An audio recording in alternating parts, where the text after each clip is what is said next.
এই ভিডিওর মাধ্যমে আমাদের যে পঞ্চ ইন্দ্রিয় আছে সেই পঞ্চ ইন্দ্রিয় কি আছে সেটা আমরা এই ভিডিওর মাধ্যমে জেনে নেব।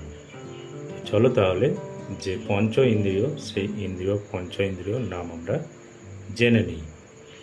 এক হচ্ছে চোখ, দুই নাক, তিন কান, চার জিহ্বা, পাঁচ হচ্ছে ত্বক। এই পঞ্চ ইন্দ্রিয় হচ্ছে আমাদের শরীরের পাঁচটা ইন্দ্রিয়, প্রধান অঙ্গ।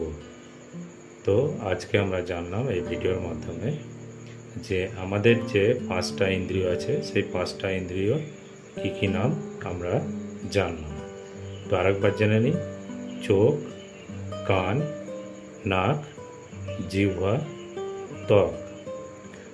তো আরও নতুন ভিডিও পেতে অবশ্যই চ্যানেলটিকে সাবস্ক্রাইব করো। দেখা হচ্ছে পরবর্তী ভিডিওতে।